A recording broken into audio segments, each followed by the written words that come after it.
വെറും വയറ്റിൽ നെയ്യ് കഴിക്കുമ്പോൾ ഉണ്ടാകുന്ന ആരോഗ്യ ഗുണങ്ങൾ. രാവിലെ വെറും വയറ്റിൽ നെയ്യ് കഴിക്കുന്ന ശീലം ആരോഗ്യത്തിന് ഒട്ടേറെ ഗുണങ്ങൾ നൽകുമെന്ന് വിദഗ്ധർ പറയുന്നു.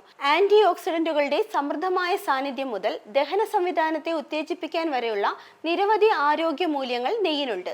പശുവിൻ പാലിൽ നിന്ന് ഉൽപ്പാദിപ്പിക്കുന്ന നെയ്യിൽ ധാരാളം ആന്റി ഓക്സിഡന്റുകളുണ്ട്. ഇവ ശരീരത്തിലെ ഫ്രീ റാഡിക്കലുകളിൽ നീക്കം ചെയ്യുന്നതിന് സഹായിക്കും. നെയ്യ് ചെറുകുടലിന്റെ ആഗിരണശേഷി വർദ്ധിപ്പിക്കുകയും ദഹനനാളത്തിലെ അമിത അസിഡിറ്റി കുറയ്ക്കുകയും ചെയ്യുന്നു. ഇതുമൂലം അസിഡിറ്റി, അജീർണം പോലെയുള്ള പ്രശ്നങ്ങൾ കുറയ്ക്കാൻ സാധിക്കും. നെയ്യ് കഴിക്കാനുള്ള പല വഴികളും പ്രചാരത്തിലുണ്ട്. അവയിൽ പ്രധാനപ്പെട്ടവ രാവിലെ എഴുന്നേറ്റ ഉടൻ തന്നെ ചെറു ചൂടുവെള്ളത്തിൽ 1 സ്പൂൺ നെയ്യ് കലക്കി കഴിക്കുക എന്നതാണ്. നെയ്യ്, മഞ്ഞൾ എന്നിവ ചേർത്ത് തിളപ്പിച്ച ശേഷം കഴിക്കുന്നതും ഫലപ്രദമാണ്.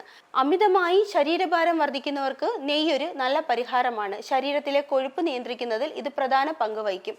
നെയ്യ് പതിവായി കഴിക്കുന്നത് ഓർമ്മശക്തി മെച്ചപ്പെടുത്തുകയും ചർമ്മത്തിലെ വാർദ്ധക്യ ലക്ഷണങ്ങൾ കുറയ്ക്കുകയും ചെയ്യും. കൂടാതെ കണ്ണുകളുടെ ആരോഗ്യത്തിനും കണ്ണിനോട് ചുറ്റുമുള്ള കറുപ്പ് കുറയ്ക്കുന്നതിനും നെയ്യ് ഉപകാരപ്പെടുന്നു. വരണ്ടതും ചുരുണ്ടതുമായ തലമുടിക്ക് നെയ്യ് ഏറ്റവും മികച്ച പ്രകൃതിദത്ത കണ്ടീഷണർ ആയിരിക്കും. ഇത് മുടിയെ പോഷിപ്പിക്കുകയും തിളക്കമുള്ളതാക്കുകയും ചെയ്യുന്നു. ആരോഗ്യത്തിനായി വെറും വയറ്റിൽ നെയ്യ് പതിവാക്കുന്നത് നല്ലതാണ്.